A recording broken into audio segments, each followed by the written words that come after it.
Francois Gandrron and Sylvie Rivero had been best friends since they were children. By 1988, their lives in Tours, France revolved entirely around one another.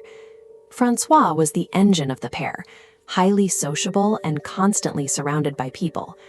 Sylvie was the quiet observer, the introverted tag-along who followed Francois into every room. After both women went through divorces, they began spending nearly every evening together. With Francois's son recently moving out, she and Sylvie were out at local clubs and bars almost every single night.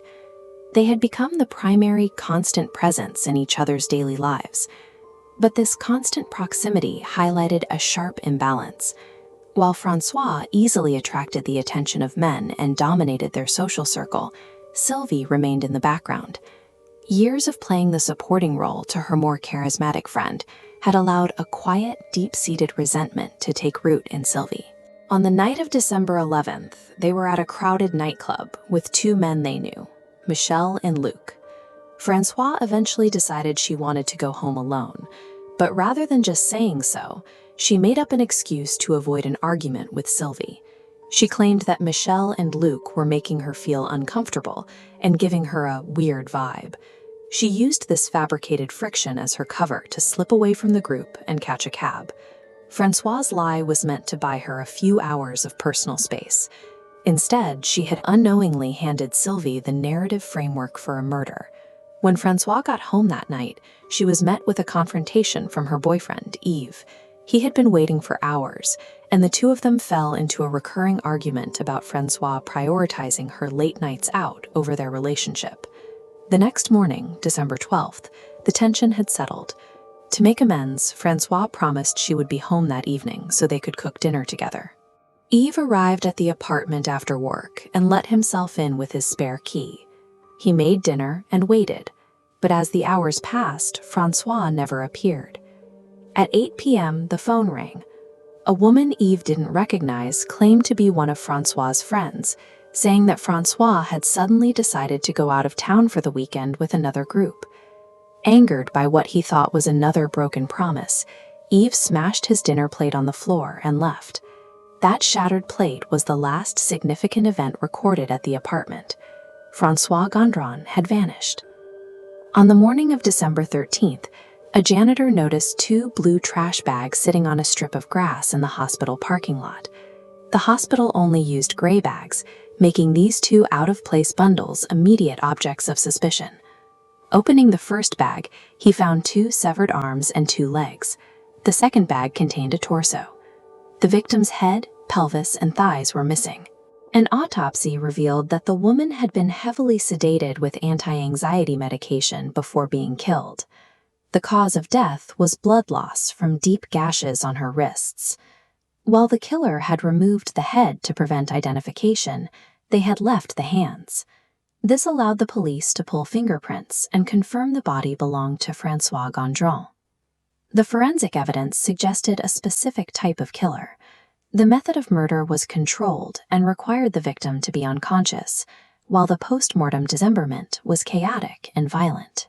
Investigators began looking for someone who lacked the physical strength to kill Francois while she was awake, but was determined to hide her identity afterward. Chief Inspector Francois Barbier took charge of the search for the killer, initially focusing on the men closest to Francois. Chief Inspector Barbier interrogated Yves, the boyfriend, and a handyman who had visited the apartment the morning Francois disappeared. However, both men provided verified alibis that placed them far from the scene of the crime. Then Sylvie Rivero arrived at the station. She told the inspector she was terrified of the two men they had been with at the nightclub, Michel and Luc. Sylvie claimed the two men were involved in drug trafficking and that Francois had been planning to report them. According to Sylvie, the men had threatened to drug Francois, bleed her out, and chop her into pieces so she could never be found. Michel and Luc were immediately brought in for questioning. When shown photos of the remains, both men were visibly horrified. The reactions were so intense and chaotic that they initially appeared to have something to hide. Sylvie had used the fake excuse Francois made at the nightclub to frame the two men. By mirroring the exact details of the autopsy in her witness statement, she had successfully directed the entire weight of the investigation onto two innocent people. The case shifted because of a phone call from a woman named Yvette. She told police that her daughter had recently used the bathroom while visiting Sylvie Rivera's house. In the bottom of the toilet bowl, the girl had seen two gold dental crowns. Francois Gandrron's dental records showed she had those exact crowns. This discovery instantly moved the focus of the investigation from the nightclub to Sylvie's bathroom. Investigators reconstructed what happened on the morning of December 12th. Sylvie invited Francois over and served her a pot of tea laced with crushed anti-anxiety pills. They sat across from each other until the drugs paralyzed Francois. Sylvie then dragged her best friend into the bathtub and drowned her.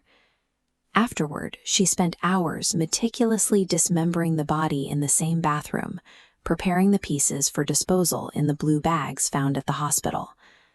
Sylvie's obsession with erasing Francois's identity led her to destroy the head, but she had failed to realize that the gold teeth would not flush away. The very parts of Francois she tried to dispose of most thoroughly were the ones that identified her killer. Inspector Barbier ordered an immediate raid on Sylvie's home to look for the evidence mentioned. The police found traces of blood in the bathroom that matched Francois. They also discovered a box containing several pieces of jewelry that had been stolen from Francois's apartment after the murder.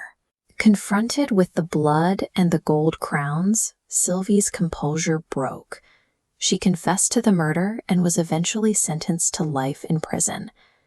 Sylvie Rivero spent her life following in Francois's shadow, and she chose to end that friendship in the most violent way possible. It serves as a reminder that the people who know our habits and our secrets best are often the ones best positioned to use them against us.